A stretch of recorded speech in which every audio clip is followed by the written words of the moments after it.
Force One again on his way to the New Orleans to attend the National Football League Super Bowl championship. The U.S. president also said he was open to the possibility of allowing some Palestinian refugees into the U.S., but would consider such requests on a case-by-case basis.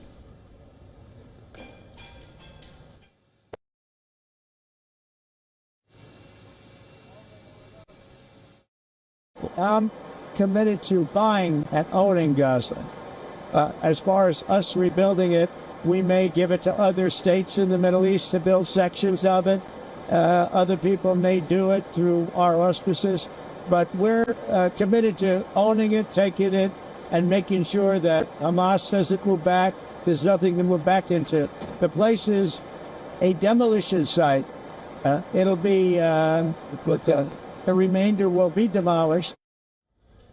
Trump last week floated the idea of the U.S. taking over Gaza and engaging in a massive rebuilding effort. And the U.S. president has spoken of permanently displacing Palestinians who live in Gaza and creating a Riviera of the West Asia.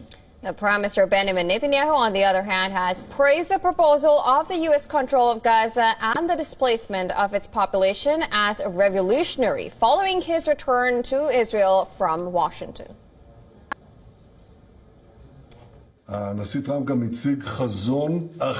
President Trump presented a completely different vision for the post-war period.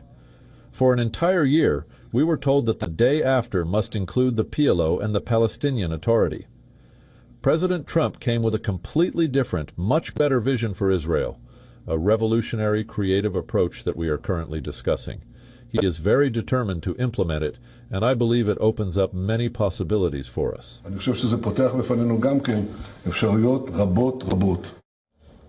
Turkish President Erdogan said there is no point to discuss Trump's plan to take over the war-ravaged Gaza Strip. He said no one has the strength to remove the people of Gaza from their homeland that has been theirs for thousands of years. Palestine belongs to the Palestinians with Gaza, the West Bank and East Jerusalem. I would like to state this clearly once. The proposals put forward by the new American administration regarding Gaza with the pressure of the Zionist lobby have nothing worth considering or discussing from our perspective.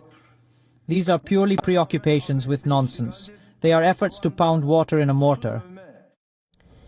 German Chancellor Olaf Scholz labeled as a scandal Donald Trump's plans for the Palestinian territory, while his conservative election rival Friedrich Merz said he also shared this assessment.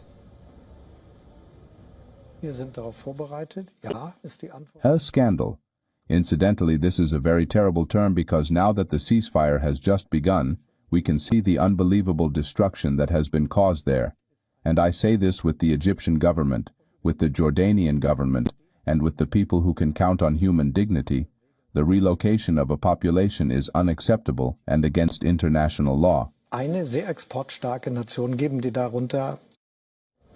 Trump sparked global outrage by the Gaza takeover suggestion, drawing rebukes from world powers, Russia and China, which said the plan would foster new suffering and new hatred. Regional heavyweight Saudi Arabia rejected the proposal outright.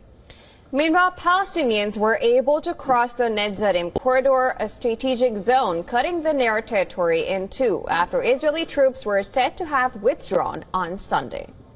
In the past 24 hours, Israeli military operations killed 8 people and wounded 2 others in Gaza, bringing the Palestinian death toll to 48,189 and the number of injuries to 111,640 since the conflict began in October 2023. Gaza's civil defense agency said Israeli forces shot dead 3 civilians in Gaza City north of Netzarim, while the military said that it fired warning shots and hit Palestinians who had approached the troops.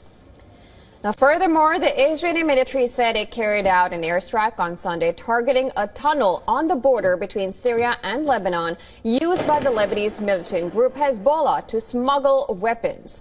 Israeli aircraft conducted a precise intelligence-based strike on an underground tunnel crossing from Syrian territory into Lebanese territory that was used by Hezbollah to smuggle the weapons. Now, additionally, the military struck several other Hezbollah sites in Lebanon.